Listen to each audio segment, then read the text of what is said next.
The food security situation in Nigeria has been critical in recent times. The situation has over the years been impacted, especially by violent conflicts, including the insurgency in the northeast, armed banditry in the northwest, perennial farmer-herder conflicts in the north-central, southwest, and increasingly across the country, and separatist agitation in the southeast, among other factors.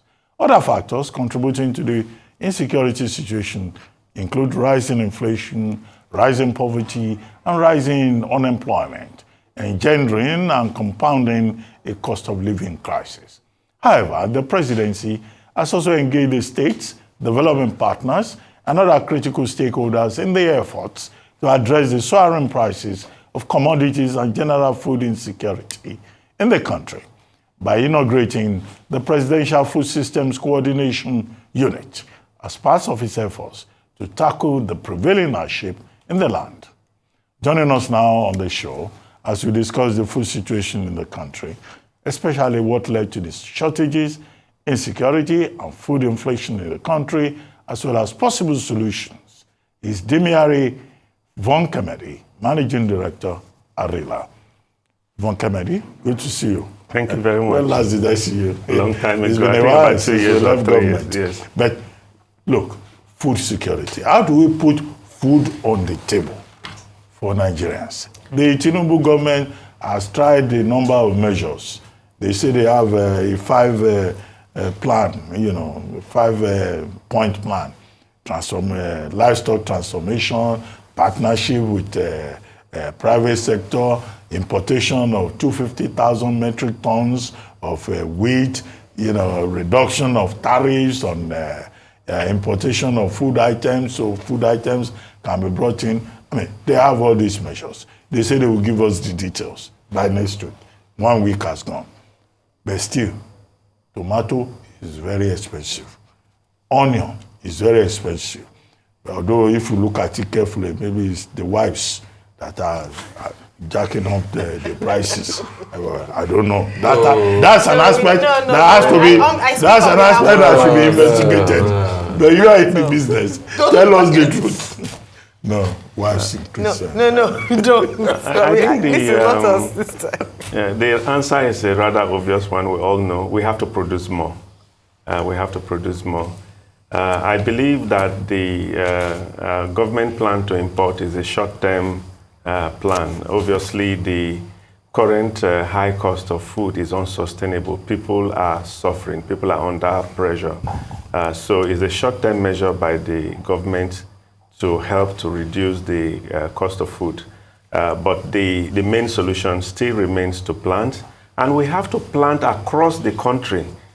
We have serious problems of logistics, bad roads, insecurity, and all of that. So this means that we are no longer at that place where the rest of the country would depend on one or two parts of the country for our food production. This means that every single state in Nigeria will have to up its capacity in food production. And the private sector has to be fully involved here, particularly the banks. We are all aware that since the inception of the new CBN administration, the interventions in the food sector have been withdrawn because the administration did not want to continue to distort the mandate of the CBN. But since this withdrawal, there has not been a sustained alternative to funding food production in Nigeria. And so that's what needs to happen. The commercial banks need to step forward and work very closely with the fiscal authorities in Nigeria to make things happen, since the monetary authorities have made it very clear that it is not their mandate to fund agriculture. All right, okay, I hear you. And in terms of speaking to the funding of agriculture, but beyond that, one of the things, if we look at food insecurity, we cannot talk about that without insecurity in itself. And I know this is a space, an area that you work in terms of agriculture and food production. What are some of the efforts? Because, if we say that we want to fund agriculture, is it attractive enough for investors, especially if the issue of security is not tackled or is not handled? Is that something that can happen? Or is there any seriousness shown by this administration that this will happen so that we can have farmers go back to their farms? Insecurity is one aspect of the food crisis, but it is not a decisive reason for the current food inflation we have in the country. This country has been insecure for a while now. We've been insecure for a very long time. And during this period of insecurity, we had continued to produce. But do you not think it's the long-term impact of the insecurity? So we didn't feel the impact immediately, but consistently, if farmers are not able to go to their farms, then obviously it's going to have an effect on food output in medium to long term. I agree, but it's mainly a financing issue. This country is not more insecure now than a couple of years ago. It's not more insecure. So if you look at it from that perspective, then you see that insecurity is not the most decisive problem. The most decisive problem is cost of production. Farmers are not being supported to produce. You look at how we have this situation where we have general inflation in the country. That general inflation has affected the cost of food production. Fertilizers now are so expensive. Yes, we have subsidy program for fertilizers, but the amount of money the farmer needs to put forward to get one bag of fertilizer, half the cost of fertilizer, is higher than what the farmer needed a few years ago to buy an entire bag of fertilizer. So you're asking me, bring half of the cost of the fertilizer. So fertilizer now is almost 40,000 naira per bag for NPK. So you ask the farmer to bring half of the money in order to get the full bag. Now, half of the money is almost 20,000 naira. A few years ago, the entire bag was less than 15,000 naira. So this is the real cause of the crisis. Lack of funding in that sector is the real cause of the crisis. So just to clarify, you're saying that if they have funding, and even if there's insecurity, they will still go to their farms? Yes, because if you look at the history, our recent history, we have been insecure, as I said earlier, for more than 10 years. And through this period of insecurity, people went to farm, right? So people went to farms. I'm not saying that insecurity is not an issue. It's a very, very big issue. But I'm also saying that hunger is a stronger motivation than insecurity. So even if we are insecure, farmers will be ready to brave the insecurity to go back to farm, but they do not have the resources to go to farm. So Nigeria needs to urgently, very, very urgently organize a financial framework, a financing framework for production, very, very urgently. I do not see that framework right now. What I see is subsidies. What I see is several programs, ad hoc programs to support farmers, but we need to restore finance into that sector. And this needs to be led by the private sector. The banks need to step forward. It's not a government issue. The banks need to step forward. Many banks in this country have dedicated financing for smallholder farmers, and we are not seeing that money coming out. I know for a fact that there is at least $300 million worth of dedicated financing with commercial banks in this country. These funds need to come forward to farmers. Okay, so it's about funds. What would you say was different between, let's say, 8 years ago and now? They pump more money to farmers then, right? Than what we have now. That's the difference. Absolutely, yeah, that's the difference. So, and this government has not been pumping money to farmers. Even Buhari's time to now, at least we had an anchor borrower scheme that works, that they used to pump money to farmers. And that's not the case now. At a time where the government doesn't even understand this, and the raft of measures they're just saying is, oh, we're going to import food, have a moratorium. What's your take on that, number one? Secondly, they're saying, oh, cultivating 150,000 hectares per state and all of that. I mean, what's your take? Do you even think the Agri Minister knows what they're doing there? So what I think is that government is trying to do what it can do as government. You talked about the Anchor Borrower program. That initiative was not a government initiative on the fiscal side. It was an intervention by the monetary authorities.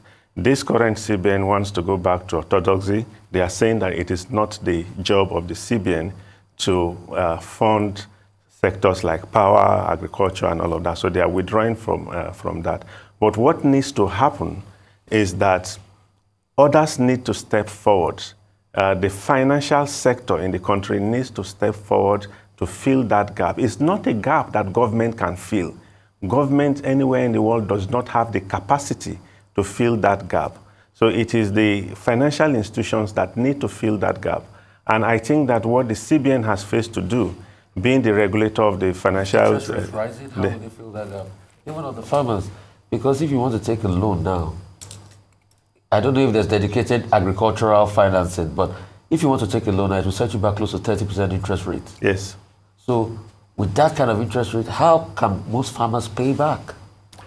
Well, I think you are right about that. The interest rate issue is a very big issue. 30% interest rate is not good enough in agriculture. But again, the issue is availability of funds. I agree with you, the interest rate issue is an issue, but it is also, the funds are not available. Interest rate is a very, very big issue, but the funds are not available. The average farming enterprise returns a minimum of 100% profit.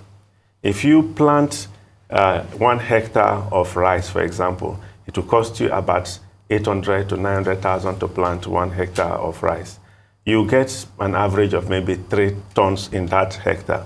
Today now, the cost of paddy rice is about 800,000 naira. So you see that you're spending 800,000 naira to produce at least 3 tons, and you're getting that 800,000 back on one ton. So you still have 2 tons that is profit. I know people don't like hearing this. They keep saying interest rate is high, interest rate is high, and I agree it is too high.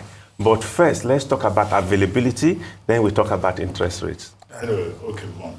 The last time I met you, you were not into agriculture then. Now you're into agriculture. The other time you were into fintech. So I understand the supermarket place theory of business. So anywhere market goes, the businessman will go there. So I would like you to use this opportunity, to tell us about Arila, which is what you are doing now. But beyond that, you talked about inputs as a major problem, fertilizers. You talked about the need for partnership with the private sector. Now, some other people think, look, when you bring private sector in, private sector people, they are just middlemen who can even make the Tinubu food plan almost impossible to achieve. Do you buy the argument that this should be majorly government-driven so that government can measure the impact in terms of the short-term, immediate 150-day program that it has? Maybe in the long run, you can now, bring in private sector. But if Tinubu government wants to make an impact, should it not just drive the process by itself and monitor it and keep it away from members of the National Assembly who will steal fertilizer, who will steal food inputs? I am not aware of any part of the world, at least today, where government is the major determinant of productivity, whether in food production or in any other. I say short term. Yes. So yes, in the short term, of course, there are many interventions that are currently going on. We are, for example, working with the Niger Delta Development Commission to support 4,500 cassava and rice farmers in the 9 states of the Niger Delta to produce. But that's just 4,500 hectares. And it is probably happening for the first time in the history of the Delta, where there has been a massive intervention in agriculture in the Niger Delta. It's probably the first time, but that number still is a very small number. So at the end of the day, as I said earlier, the people who need to intervene are the bankers. They can't keep running away from agriculture. That's the fundamentals of development in any part of the world. Everybody who is developed today conquered agriculture before going to the next step. Now, what the Arila group is doing, Arila is a group of companies that supports agricultural development from all of the areas of intervention: primary production, processing, logistics, even the fintechs, for instance.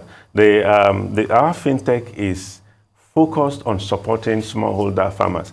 What are the reasons why smallholder farmers are not able to access bank loans? Number one, many of them don't have bank accounts. Many of them don't have the equity contribution to make, because you go to a bank, say you want 40,000 naira to do something, they say, how much do you have? That's where we are coming in to support the farmers with what they need in order to access bank financing. We support farmers to organize the information that the bank needs to determine whether they should be funded or not. So that's the mission of Angala FinTech, to organize farmers to be able to access bank financing. I still maintain that if this country is not doing well in agriculture, it's not because of the government, it's because of the banks. The banks need to step forward. They have the funds, they can't shy away, they need to step forward. Where does the Bank of Agriculture come into with all of this? Because the bank was set up to provide credit facilities for farmers as well. Where do they come in? Because I hear you about commercial banks, but again, as Rufai has identified, the interest rate might be, a deterrent for a number of smallholder farmers.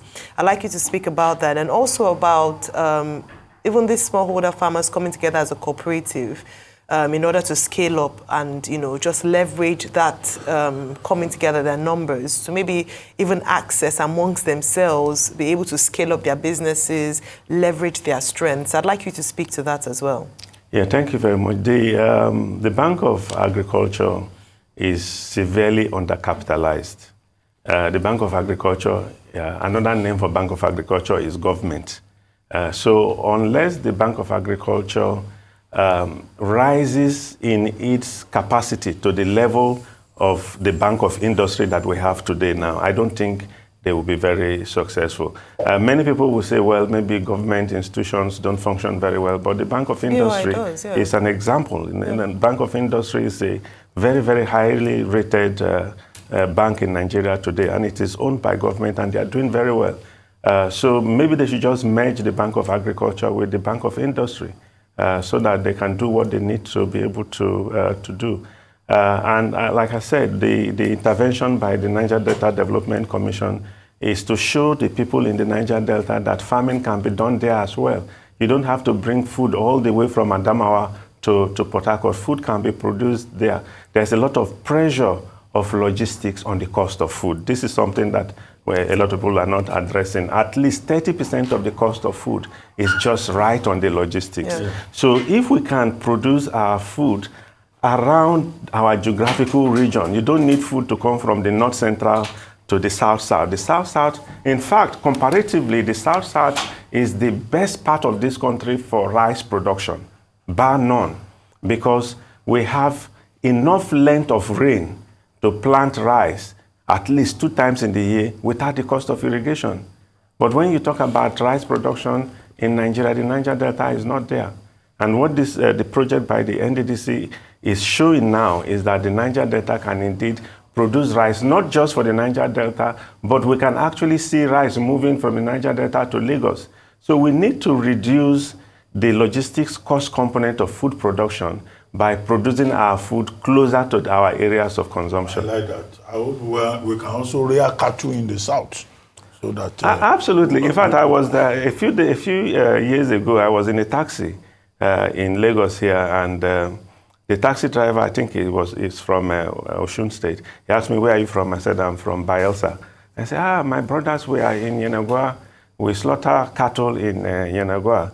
But in the meantime, the people who look after the cattle are the Fulani people, but we, the Osun people, were the one who slaughter the cattle. So I said to him, no, it's not like that. Anybody can rear cattle, whether Fulani, Australian, from Osun. You just have to have the right cattle for the right environment. And we need to learn. We need to learn how to produce food, whether it is cattle, whether it is rice, whether it is cassava. We need to learn this across the country. Everybody in the country needs to be involved in food production. When we conquer food production, then we can begin to be more successful in other areas of the economy. Yeah. Well, most of the breeds we have are tripano tolerant anyway, so it should be able to go anywhere. That's about it. We can take. Okay. Thank you very much, Von Kemedi. Good to see you again. Thank you very much. Thank you.